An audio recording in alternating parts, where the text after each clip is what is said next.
ঠাকুরবাড়ির রান্না খুঁজতে খুঁজতে হঠাৎ চোখে পড়লো এই রেসিপিটা। তাই নববর্ষ স্পেশাল চিকেনের এই রেসিপিটা শেয়ার করতে চলেছি আপনাদের সাথে।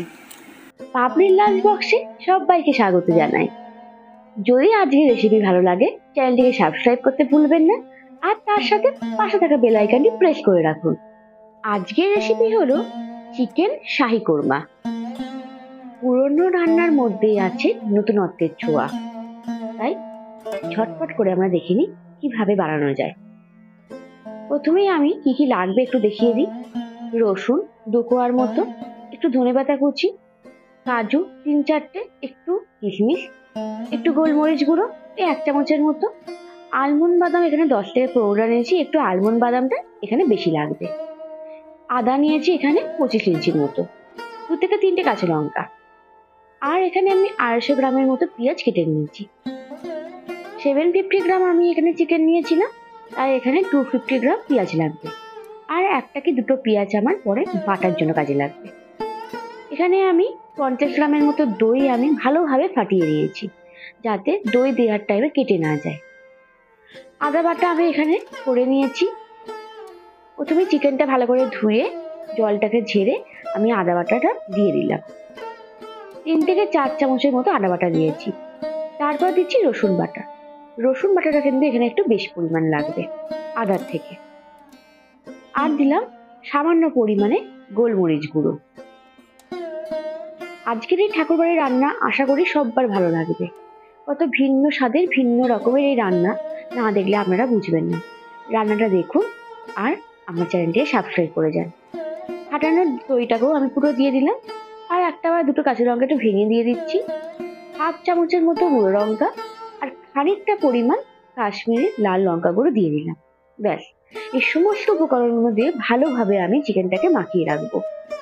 চিকেনটাকে আপনারা যতক্ষণ মাখিয়ে রাখতে পারবেন, 1 ঘন্টা 2 ঘন্টা কি 3 ঘন্টা, ততই কিন্তু এর টেস্ট ভালো হবে।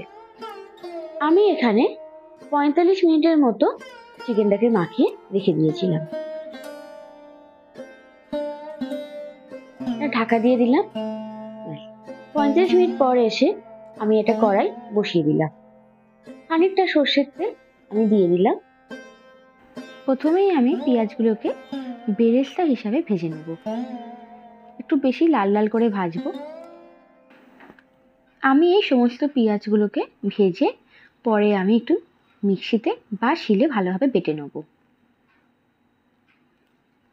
যদি আজকের এই রান্না ভালো লাগে, বা বলতে পারেন নববর্ষ স্পেশাল যদি চিকেন শাহী কোরমা ভালো লাগে, তাহলে কিন্তু চ্যানেলটিকে সাবস্ক্রাইব করতে ভুলবেন না, আর পাশে থাকা বেল আইকনটি প্রেস করে রাখুন নেক্সট বা পরবর্তী নানান ধরনের রান্না পাওয়ার জন্য।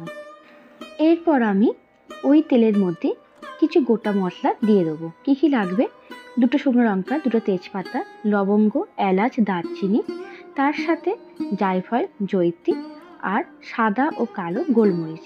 এই সমস্ত মশলাগুলোকে গোটা হিসেবেই আমি তেলের মধ্যে দিয়ে দেবো।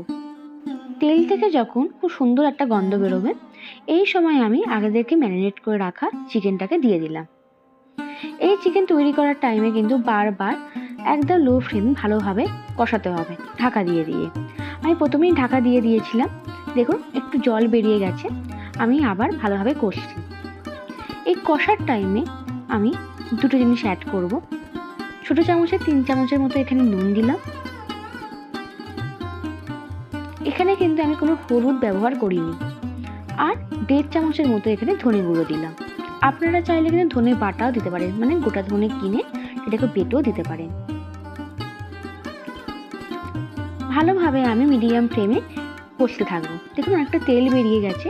ঠিক এই সময় আমি 1 বাটি আলমন্ড বাদাম বাটা আর খানিকটা একদম ঘন দুধ দিয়ে দিলাম। দুধটাকে ভালো করে ফুটিয়ে যখন একদম ঘন হবে, সেই সময় আপনারা দিয়ে দেবেন। এখানে আমি 1/2 কাপের মতো দুধ অ্যাড করেছি। এবার ভালোভাবে আমি কষতে থাকবো। ঢাকা দিয়ে দিলাম। আবার 5 থেকে 6 মিনিট পর এসে আমি ঢাকাটা খুলবো। দেখুন অনেকটা জলও বেরিয়ে গেছে আর তেলটাও অনেকটা ছেড়ে এসেছে। আমি আবার ঢাকাটা দিয়ে দিলাম।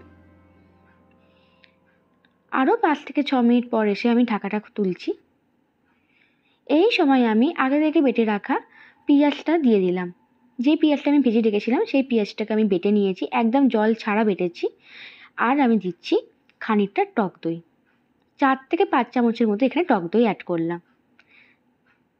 আর দিলাম একটু গোলমরিচ গুঁড়ো। এই সমস্ত জিনিসগুলো দিয়ে আমি ভালোভাবে এবার একটু নেড়ে নেবো। গ্যাসের ফ্লেমটাকে আপনারা মিডিয়াম কি কমে রেখে বারবার ঢাকা দিয়ে দিয়েই রান্নাটা করবেন। যত ঢাকাটা দিয়ে রান্না করবেন তত কিন্তু খুব সুন্দর একটা ফ্লেভার বেরোবে, আর খেতেও দুর্দান্ত হবে। দেখুন অনেকটা ঘন ঘন হয়ে এসেছে। ঠিক এই সময় আমি একটু কাজু বাদাম আর কিশমিশ ওপর থেকে দিয়ে দিলাম। বেশি একদমই জল ব্যবহার করবেন না, যদি জল ব্যবহার করতেই হয় একটু গরম জল নিয়ে ব্যবহার করবেন। রুটি, লুচি, রাইস বা বিরিয়ানি সবার সাথে এটা খেতে অনবদ্য লাগবে। সময় আমি 1 থেকে 2 চামচের মতো কেওড়া ওয়াটার দিয়ে দিলাম। আর দিলাম একটু রেড চিলি ফ্লেক্স। এটা কিন্তু আপনারা চাইলে নাও দিতে পারেন। রোজ ওয়াটার বা কেওড়া ওয়াটার দুটোর মধ্যে যে কোনো একটাই আপনারা ইউজ করবেন। আমি ঢাকা দিয়ে আরও 3 থেকে 4 মিনিট পরে ঢাকাটা তুললাম। দেখুন খুব সুন্দর একটা কালার বেরিয়ে গেছে, আর চিকেনটাও আমার ভালোভাবে সেদ্ধ হয়ে গেছে, আর গন্ধটা অতীব সুন্দর বেরিয়েছে। আমি লাস্টে অ্যাড করলাম গোটা গরম মশলা, ভালোভাবে রোস্ট করে আমি শিলে একটু গুঁড়িয়ে নিয়েছিলাম, সেটাই একটু দিয়ে দিলাম। আর দিলাম ধনেপাতা কুচি আর 1 থেকে 2 কাঁচা লঙ্কা। ঝালটা কিন্তু আপনারা আপনাদের পরিমাণ মতো দেবেন। একদম শেষে নামাবার আগে আমি 1 চামচ ঘি দিয়ে গ্যাসের ফ্লেমটাকে অফ করে দিলাম। ব্যাস, এবার ঢাকা দিয়ে দিলাম। 10 থেকে 15 মিনিট পর আপনারা এই খাবারটাকে ভালোভাবে পরিবেশন করুন। অসাধারণ খেতে হয়েছে। আজকের এই রান্নাটা কিন্তু নববর্ষ স্পেশাল। আপনারা বাড়িতে ট্রাই করতেই পারেন, খুব ভালো লাগবে, আমি কথা দিলাম। যদি আজকের রান্না ভালো লাগে তাহলে চ্যানেলটিকে সাবস্ক্রাইব করতে ভুলবেন না, আর পাশে থাকা বেল আইকনটি প্রেস করে রাখুন। লাইক, কমেন্ট আর শেয়ার করুন। আর পরবর্তী ঠাকুরবাড়ির কোন রান্না খেতে আপনাদের ভালো লাগছে আমাকে কমেন্টে জানাতে পারেন। ঠাকুরবাড়ির নানান ধরনের রেসিপি পাওয়ার জন্য কিন্তু আমার সাথে থাকতে হবে। পাবলির লাঞ্চ বক্স আপনাদের সাথে সব সময় আছে। নানান ধরনের গ্রাম বাংলার ঐতিহ্যময় নানান ধরনের সুন্দর সুন্দর খাবার দেখানোর জন্য। আজকে থালিটা আমি এইভাবেই সাজিয়েছিলাম। আশা করি ভালো লাগলো। তাহলে আজকে এখানেই রাখলাম, আবার অন্য আর একদিন অন্য কোনো রেসিপি নিয়ে আসবো। টাটা।